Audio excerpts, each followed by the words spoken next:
Welcome to Campus Teachers Show. I'm your host, Stephen. My job is to interview teachers around the world and tease out their teaching tactics, education research, or tools they use. Hopefully, this show can offer some ideas for you to experiment in your classroom. This episode is all about phenomenon-based learning. According to phenomenal education sites, in phenomenon-based learning and teaching, holistic real-world phenomena provides the starting point for learning. The phenomena are studied as complete entities in their real context, and the information and skills related to them are studied by crossing the boundaries between subjects. Today, we are really lucky to have Ilona Taimela joining us, who is specialized in phenomenon-based learning, design thinking, participatory processes, and sustainability. Ilona has over 25 years of experience from training teachers in Finland nationwide and now more internationally. She's the CEO of Helsinki Education Consulting Group. She provides consulting services to cities and schools in implementing the new Finnish National Curriculum with her long experience from being a classroom and subject teacher, a university researcher, to an executive director and an administrator. She's no doubt an engaging, energizing, and sought-after speaker. Now let's enjoy our conversation with Ilona. Ilona, thank you to join me today. Thank you for inviting. I'm very happy to be with you here talking about phenomenon-based learning. Before we dive into phenomenon-based learning, could you give us a little bit of background why Finland introduced this new way of learning? In Finland, we have a national curriculum for the basic education, and it's always for 10 years. The new curriculum that we have started in 2016, and actually in 2014 already it was given to the municipalities from the education board. In this new basic curriculum, it was introduced that we need to have more of these holistic, interdisciplinary kind of study units in school. And that is also because we need to be teaching our students about the world, holistically, and not only looking at everything so kind of with the subject lenses. And that is why phenomenon-based learning came. And in the curriculum, it says kind of that there needs to be these interdisciplinary units. And the phenomenon-based learning itself is really from Helsinki, kind of an initiative on the pedagogy, that how to implement this interdisciplinary. Ilona, you mentioned about interdisciplinary. Why we want to focus on this? Well, like a little bit, I was already saying that we have real world phenomenon, and sometimes when a student goes according to the timetable from, especially in those grades where there is different subject teachers also, that you go from one subject to another subject and so forth, you get to kind of maybe a narrow understanding of the world, because we have at the moment really big holistic and these kind of world wicked problems that we need to be able to, as a human kind, we need to be able to solve. And they are all intertwined and connected to each other. And that's why we also need to start teaching our students how the world functions and how these real world phenomena are intertwined and how different subjects sort of support each other.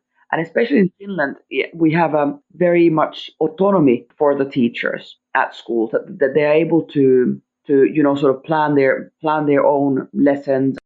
It means that if the curriculum wouldn't, in a way, even force them to collaborate, sometimes then they would, just do their own planning and teach their own subjects and know nothing about what the other teachers are doing about. So this sort of, in a way, also forces the subject teachers to jointly plan and then also implement the lessons together. Got it. It sounds like we want more connection and relation between each subject, so we can provide more holistic experience for the students.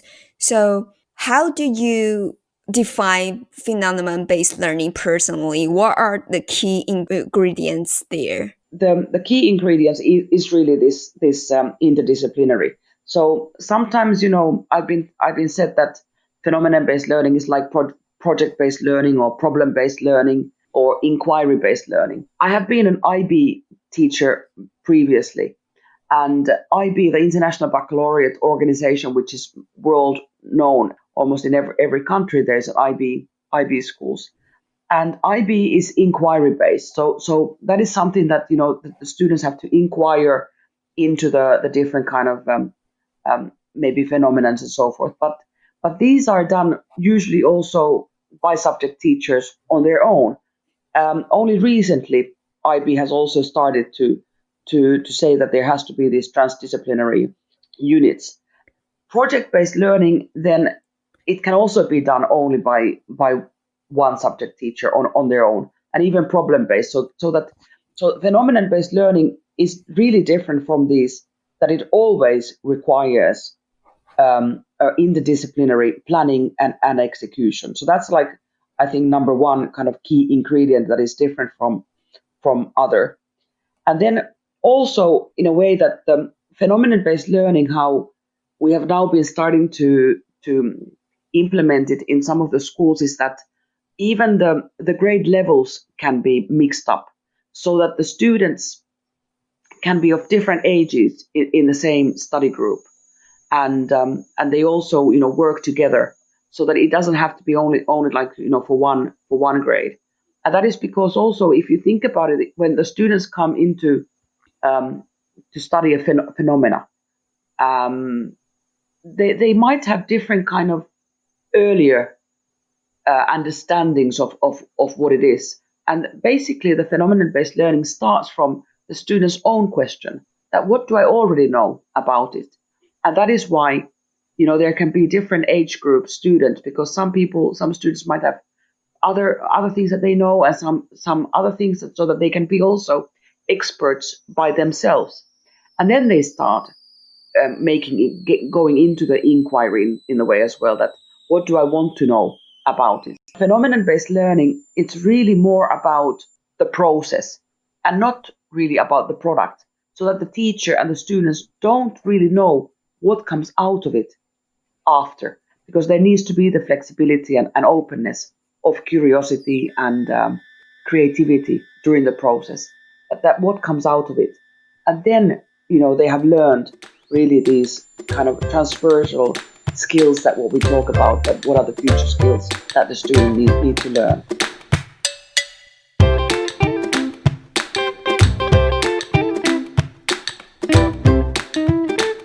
So would you mind sharing us one of your favorite phenomenon-based learning project you designed before, so that we can understand more how it looks like in practice? It's got to do with ethics. I used to be an ethics teacher a long time ago, because in Finland we also have a compulsory religion that is being taught. So there was different religion teachers and me as an ethics teacher doing a project together with the biology teacher, and also like a health education teacher. The phenomenon was really about the kind of ethical dilemmas that we have in our society, with that has kind of a biological or health angle. And the students were able to then start making their different kind of inquiries into what are the kind of ethical dilemmas that they know that exists, and what do they know about them already, and what do they want to then. There was really excellent kind of studies made by the students, and the thing is that we never would have been able to design the whole thing by teachers or by ourselves. So there needs to be this openness for student activity and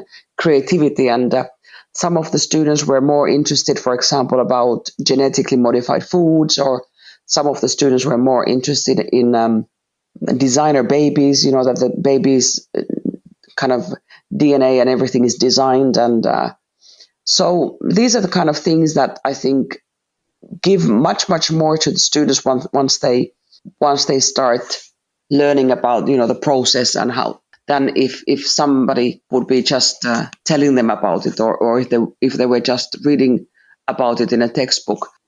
In one of the schools, because I've worked on the school level much more when I was in the administration of the city of Helsinki, there was also one school that made an inquiry into all of the parents of the 500 plus students that they have, that if there is anybody in the parents that would be sort of willing to share their knowledge with the students when they're doing the phenomenon-based learning unit. And it's amazing that how many parents also want to engage with the students, or invite them maybe to their own workplaces, or come to the school and tell and show. So that is something that is really, really, I think, the phenomenon-based learning, at least in Finland, has given the school and kind of made a better bridge with the parents. Mhm. So in this ethical dilemma projects, Mm. the first step for teachers to introduce this issue or phenomenon to students, and the students, what would they do after that? Yeah. So how the phenomenon-based learning it actually goes is that there needs to be kind of a planning phase first with among the different subject teachers. And if it's on the grade level where there's a classroom teacher, of course, also the classroom teacher can plan it with other subject teachers. So the planning phase is really important in a way that is when you look into the content that is in the curriculum that has to be kind of studied during the phenomenon, but it cannot be so much designed by the teachers that the teachers sort of, because sometimes the teachers plan it too much in a way that they plan all these kind of tasks and assignments that the students have to do, and that is then we are then taking control from the students' own learning path, that they have to themselves design it. But then what the teachers do in the planning phase is also to look at what are the transversal skills that actually the students need to learn during this phenomena. In Finland, we have been ranked number one in the world to teach the future skills. And the thing is that the future skills, what we have said that are in our curriculum are, for example, critical thinking, taking care of oneself, and then there's this kind of cultural identity, cultural aspects. There's also the communication skills, and not only writing or speaking or reading or these kind of things, but also in the communication, it's really important to look into the videos or the photographs and understanding that how they can be manipulated. And also there's kind of skills for, of course, the ICT skills as well, but then also entrepreneurial skills in a way that how you are able to carry out a project. And then there's also skills on participation, how you participate and how you participate in the society, and how you are building sustainable future for this kind of what we call is the eco-social skills. So these are the kind of skills that needs to be taught in every subject, but also in every phenomena. But they cannot be taught in every phenomena during so that they have to be chosen, that this particular phenomena, this unit, maybe we choose two of them and we concentrate on that. And that is something that then the teacher has to facilitate and to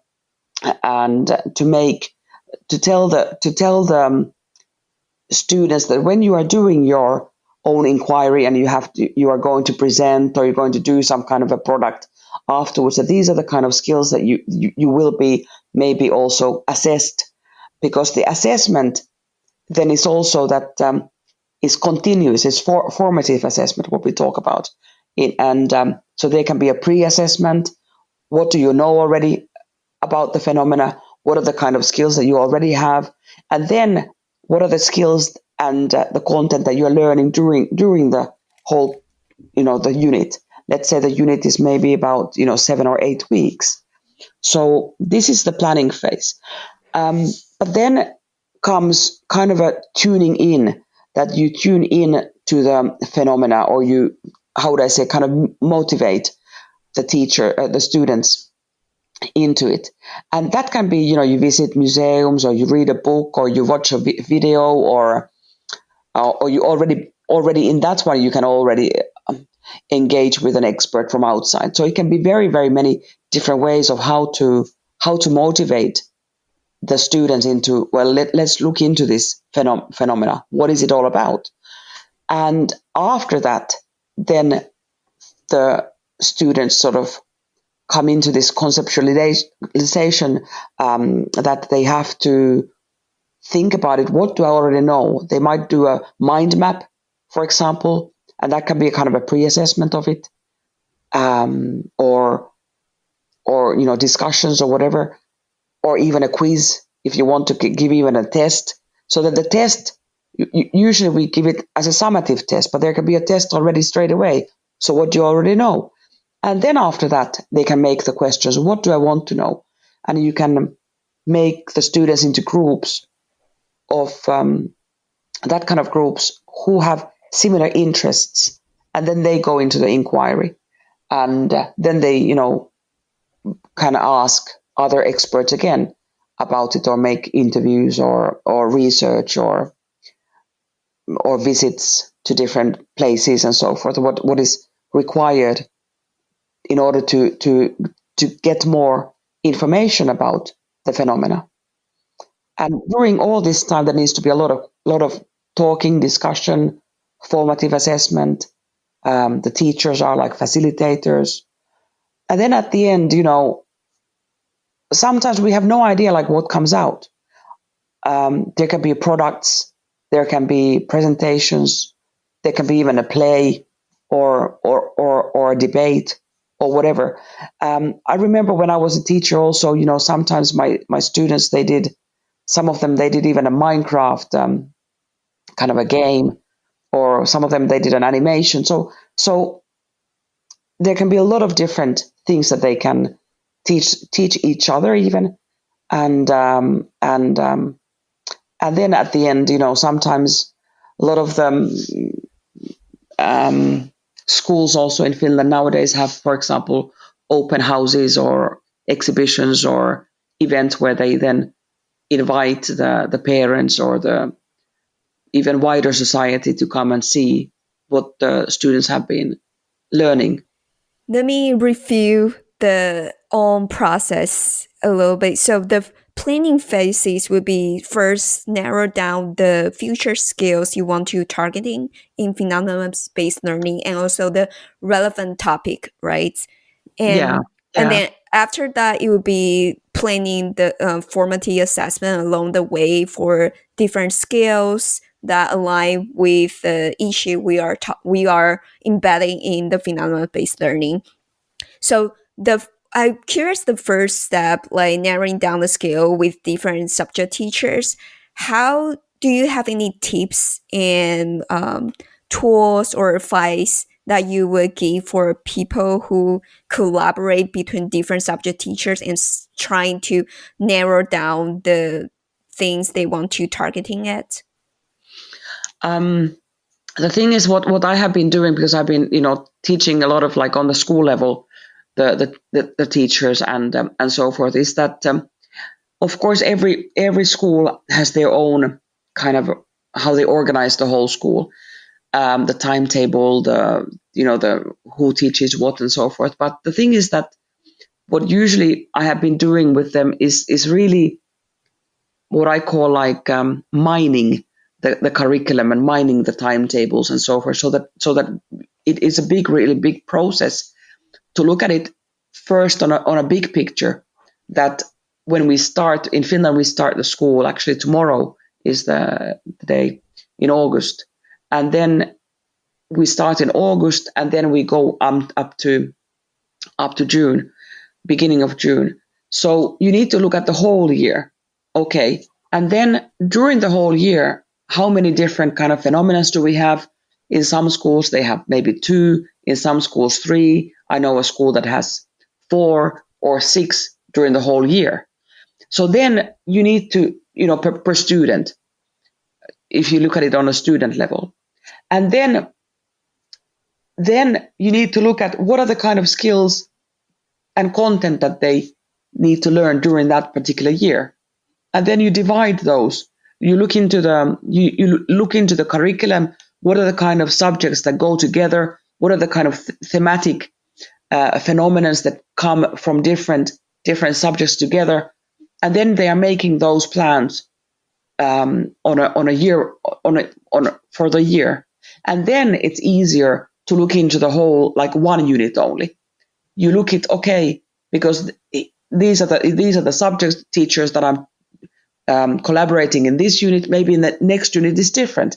One can be more kind of sided on mathematics and science. The other unit can be more leaning towards more creative and artistic or these kind of. So then, of course, the skills that we have, these transversal skills for the future, we also then look it up so that what are the ones that are needed in that particular unit, or what is kind of more natural to learn during that particular unit. For example, in one phenomena, if they are looking into all kind of living things, and they are maybe growing plants and making studies about the plants and about nature and so forth, then of course they need to be learning more about these eco-social skills and how to be more sustainable and so forth, and what kind of actions that they are doing in their own life actually build us a better future. So they really go with the unit in a way that once you start looking at the whole bigger picture, then it's easier to see that, okay, actually this skill we need to do during this year, it goes automatically to one of the units. Maybe coding goes into the one that has more mathematical skills and so forth. Great. Could you give a few examples that you have seen schools pick as their phenomenon topic? Like what phenomenon they picked before? Nowadays, and also like last year, there was more and more these kind of phenomenons that are very topical and which are comes from our society, and we need to think about so the climate change, the sustainability, circular economy, plastic in our oceans. These are the kind of things are all the time very current, and of course now at the moment what we've been having is the COVID-19 in the way that what are the pandemics, and what are the kind of how do they start and how do they so often these current phenomena that are happening around us are something that are also triggers the curiosity of the students very easily. Or for example, the Black Lives Matter movement that even from the USA came all the way up to Finland. We had even demonstrations. So these are the kind of things that the students are very motivated into researching and thinking about, that how does it affect their life and what kind of a future we are building. Because why the students are in the school in the first place, they are there in order to become active citizens later in their life or already during their school time. So we need to involve their kind of understanding of the world already, and that motivates them also to research and to learn more about the different topics.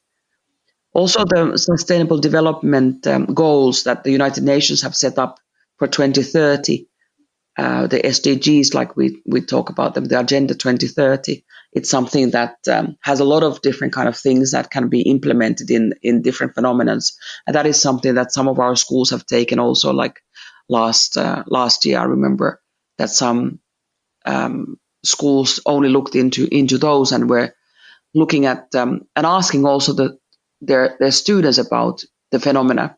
In high schools, we also have schools that only sort of plan the phenomenon from the students, so that the students are able to vote and kind of introduce the different phenomena that they want to be studying. So it doesn't only come from like top down. It also needs to be involving the students and their own interests and curiosity.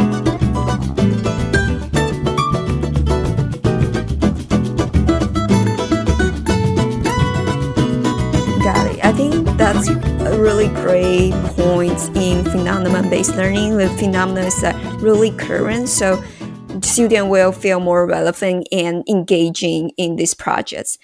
Also, Ilona, you mentioned about after the planning and the teacher would tune in to phenomenon by providing some media like videos or even invite expert to give a speech to the student to introduce the phenomenon. And then the students will have think about it and having a mind map. I'm curious, what does mind map look like? The mind map, of course, in the beginning, it's really for the students to make a mind map of what they already know about the phenomena. Because sometimes, if we talk about, for example, the Second World War or the Holocaust, for example, of what happened to the Jewish people, in Finnish curriculum, it comes in the 8th grade, and that the students need to learn about these things. But then if we actually, talking already about, let's say, Black Lives Matter for the 6th graders or 7th graders and so forth, they might be interested into looking at injustice in history or injustice in our society already previously. So they might start looking into it. And the thing is that, like, what do they already know about it before going into any kind of inquiry? So it's kind of a test or something that they do the mind map without using any books or without reading about it more or so forth. And that can be then taken again as a tool at the very end of the unit. Let's look into the mind map that you did 6-7 weeks ago. What did you write on it, or what did you draw on it? That what did you know about the phenomena when you started the process? And then they realize that, hey, I know so much more. And then you can maybe even take a different color and draw and write on it more. That what have I learned during this phenomenon-based learning unit? And it can be also digital. There's a lot of different digital tools to make these mind maps. And that's kind of one way of really showing that, hey, this is what you knew in the beginning without reading and without inquiry. And then this is something that you have been able to put on top and to show that how much you have learned after or during the unit. Right. So after the mind map and teacher or student will group together with the same interest, and then they will do like inquiry based learning. In this phase, how teacher can guide student to do the inquiry based learning? It has to again come. They don't go into the groups before they have actually done the questions that what do I want to know about the phenomena, and then only that then they can go into the groups of similar interests. But it doesn't necessarily always have to be even group. They can also be individual or pairs or whatever. It depends. But how does the teacher then go about it is that because they have the students have set their own questions. What do they want to know? And then the questions can be looked at on a class level or in the student group level, even anonymously, whether these are the kind of questions that came out. And then, let's look into which ones are kind of the ones that we go into and start doing the inquiry and research. Or it doesn't always have to be an inquiry. It can be a building of something or trying out kind of a piloting of some kind of a construction. But then that is when the teacher, because she knows and she has shown also and told the the students that while you are doing this inquiry or research or construction or piloting or something, experimentation, these are the skills that you have to be, sort of learning. So these are the transversal skills, and that is where the objectives come out. That is kind of also assisting. So the teacher becomes then a facilitator, facilitating that kind of a process and assisting those students to go further and to be able to target those objectives, that they have to learn these particular skills during this process. And that is, sort of pushing the students forward, and what sometimes is called also like scaffolding. And so the objectives always have to be there in order for the students to go further. Otherwise, because I've have teachers tell me that, well, how do they motivate the students to go further, or how do they assist them? But the thing is that when the inquiry questions and those kind of research questions or the experimentation ideas, they come out from the students themselves. So that already motivates them to go further. But then you need to be able to facilitate them towards those skills. Not only the content, because often they start only looking into the content, but they also need to be remembering that these are the skills that we are at the same time learning during. So that, like I said, phenomenon-based learning, it's more about the process, not so much about the product ending, kind of like how much content have you found out or how much have you learned. It's not assessing kind of that so much, because that comes automatically. But then it's really pushing towards learning new transversal skills, the skills for the future. And that is something that, Finland is proud about, being number one in the world. And that is something we need to be all the time pushing and showing the students that these are the skills we're learning at the same time. Wonderful. So I want to dive a little bit deeper around the facilitate process a teacher plays in this role. So I'm curious, when you were a teacher, how do you facilitate the process? For example, would you like having one-to-one conversation with students regularly to make sure they're developing on the right track, aligned with the skills, learning objectives, or you would ask specific questions that can help them to think more deeply? Actually, all of that and even more, in a way that, the teacher's role is to be the person who is asking that kind of questions that make the students think further, and also to have the student ask more questions in a way.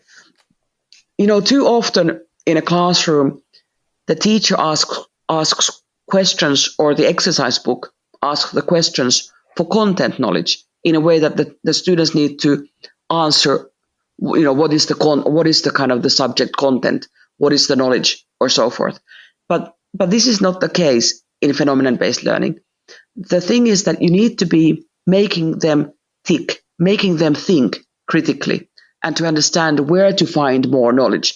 Sometimes for a teacher, for example, when I was ethics, but also civics and history teacher. Of course, I have a lot of knowledge about history or civics and how the society works, but I can't be telling them about it so much. I need to be showing and guiding them to those sources, so that they themselves have the kind of aha moment, that that they find the information. So the teacher needs to be knowledgeable about the sources of information, that there's libraries. So I would take them to the libraries. I would take them to the museums. I would give them, the experts on Skype, or inviting, that also even asking the students themselves to contact experts, or, asking them to come and visit, or even asking the students themselves to come up with an idea that where would they want to go and visit. And also in a way that the students themselves are teaching each other. And that is really important, because what has been, it's John Hattie, I don't know if you know John Hattie from Australia, has made this kind of meta analysis of different kind of educational theories and research. And what has been found out is that when the student themselves, they are the ones telling about the phenomena, for example, that is when they are actually learning, not during the time that they are inquiring, but when they are telling and showing, presenting to other people.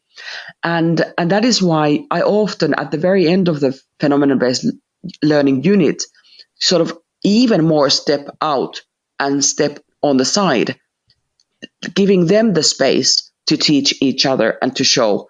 And the students are more motivated to listen to their own friend telling something than, just me talking in front. So my expertise has to be in it to give them maybe checklists, or showing them how different kind of issues are maybe categorized, giving them the kind of tools for research or for finding out, but and also encouraging them in order to speak for themselves.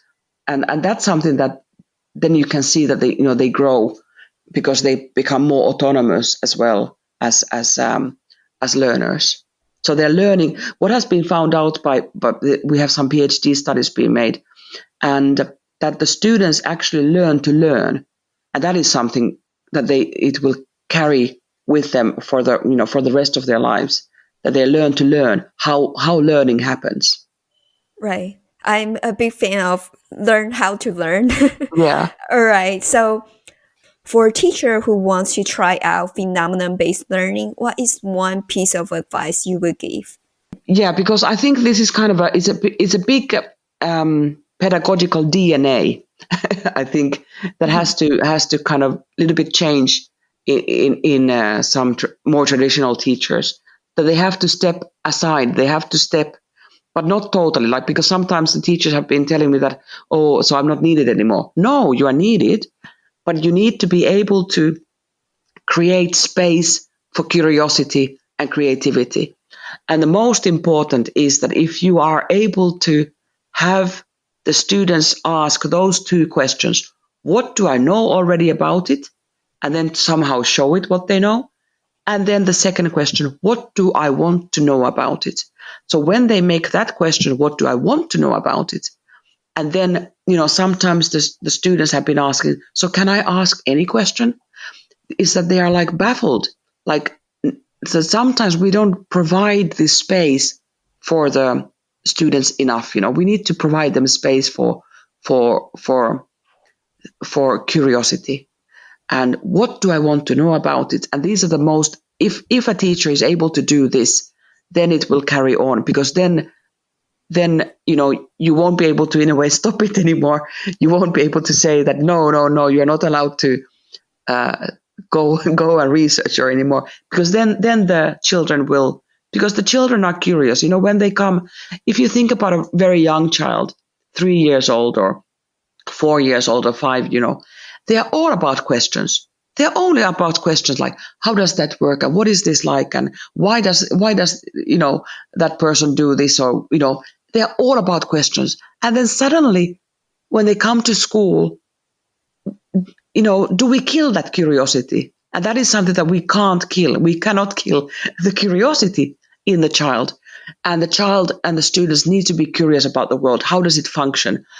What makes the world go around? And I remember my own son, who is nowadays 13, but almost 14, but he was maybe 5 or 6, and he was sitting on a table, and he asked me a question that the Earth, can it be counted and measured? How wide is it, and so forth? And I was like, wow, this is a fantastic question from a little boy, thinking about that. First of all, that it's a kind of a round ball, the Earth, and can it be measured and so forth. And it's fascinating that they can think, they think so widely. And so we need to give space. And I think that's number one thing for the teacher to be able to do, that there are these holistic phenomena in the world. Give space for the students to think, what do they know and what do they want to know? And then give space for them to make their own research. And it will be fascinating to see like what they come up with. And what I've also been, because my husband is a doctor in medicine, and they are in surgery. And luckily, teachers, we are not in surgery. We are not in brain surgeons. We are not going deep into the flesh. So in a way that we cannot make that kind of mistakes with the children if we give them more space for curiosity. It cannot harm them. It will give them more joy, and it can be more playful and more creative. So if there's nothing bad, if you 6-7 weeks of the one whole year, if you make this kind of a phenomenon-based learning unit, and then after that you're thinking about it, what came out of it, even though no productive came out, but I'm sure that there was more joy and more creative things, and the students were able to learn how to learn, and that will help them, the rest of the year as well. Yeah, wonderful. So to you personally, what is your core value in teaching and learning or education? Well, I think I've said quite a lot already, and my core value is that the students are in the school in order to become, active citizens. And what kind of active citizens we need in our society are the kind of student, citizens that have an understanding how the world works and can be critical about things. Because what was really concerning for me in the last PISA results of the OECD is that 1 out of 10 of the 8th graders were able to actually distinguish between fact and fiction, and kind of fake and facts. Mm-hmm. And that is something that if you are more critical, and if you do research, and you're able to understand that that you're able to also manipulate the information, you're able to even yourself go into Wikipedia and write it. That's something that I've done also with my students sometimes, that they go themselves and write it, not only to take it, but they go and log in. The thing is that we need curious minds, we need critical minds, and we need people who are able to build us sustainable future. So that is something that is really, really, school is and education is in a kind of a critical role of what kind of a society and world we are building. So if people want to learn more about your work, how they can find you online? They can find me, for example, this helsinkieducation.com, so our website, and then my email is also ilona.taimela@helsinkieducation.com, so that's very easy to then contact me. Or Great. Some people have also contacted me through Twitter or Facebook Messenger or there's so many different, or LinkedIn. So yeah. Okay, I will make sure they are all including in the show notes so people can find you, and also go to your Helsinki Education Consulting Group to know more about the workshop around not only phenomenon-based learning, but other great materials. All right, thank you so much, Ilona. Thank you so much. Thank you for listening. We will put the things mentioned in the interview to the show notes. If you enjoy our show, welcome to share, and don't forget to subscribe. Thank you.